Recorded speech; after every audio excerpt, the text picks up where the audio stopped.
Bonjour à tous, bienvenue pour ce retour des vidéos. Donc Thierry Rocher renvoie la censure. Nous sommes donc le samedi 10 septembre. Alors, le 11 septembre. Le 11 septembre, 10 ans déjà, 10 ans qu'un drame épouvantable n'a rien réglé et n'a pas mis à l'abri les survivants.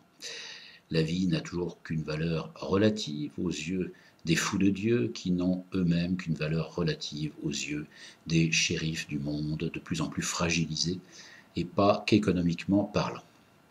Alors pour un Ben Laden descendu, combien l'Amérique a fabriqué de kamikazes? Obama a essayé de se démarquer de la politique impérialiste américaine précédente, mais Bush a tellement fait de mal que l'Amérique va continuer à payer l'addition au Moyen-Orient, Proche-Orient et bien sûr dans le bourbier afghan, avec des bases logistiques arrière au Pakistan qui ne se sont jamais mieux portées. La situation économique mondiale favorise la pauvreté et alimente le réservoir des désespérés en mal de solutions religieuses. Alors un nouveau 11 septembre, peut-être pas, mais connaissant la fantaisie des islamistes, ils peuvent choisir une autre date, un 15 octobre ou un 22 novembre. C'est vrai que les cérémonies du moment sans Ben Laden, ça n'a pas la même saveur. On imagine la fête que ça aurait été avec Ben Laden et ses amis chantant Al-Qaïdi, Al-Qaïda. Au fait, qui a récupéré les parts de la famille Ben Laden dans les sociétés américaines?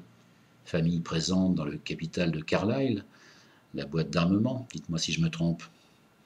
Mais si on commence à fouiller dans ce sens-là, tout est possible. On pourrait se laisser aller à trouver les responsabilités dans les structures bancaires internationales, avec ces fameux traders qui font la pluie des autres et leur beau temps, et qui ne connaissent pas la crise. On entend à peu près 200 fois par jour que le monde n'est plus le même après le 11 septembre, que l'Amérique a changé, etc. Des changements peut-être, mais malheureusement les causes profondes des maux sont toujours les mêmes. La politique va dans le même sens, ou plutôt continue de s'effacer devant les vrais décideurs non élus, les multinationales qui s'amusent à partager le gâteau.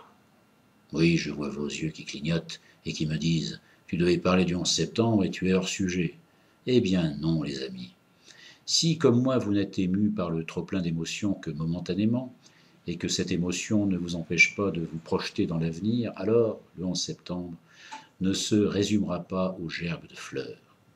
On est toujours dans l'opposition entre le fond et la forme.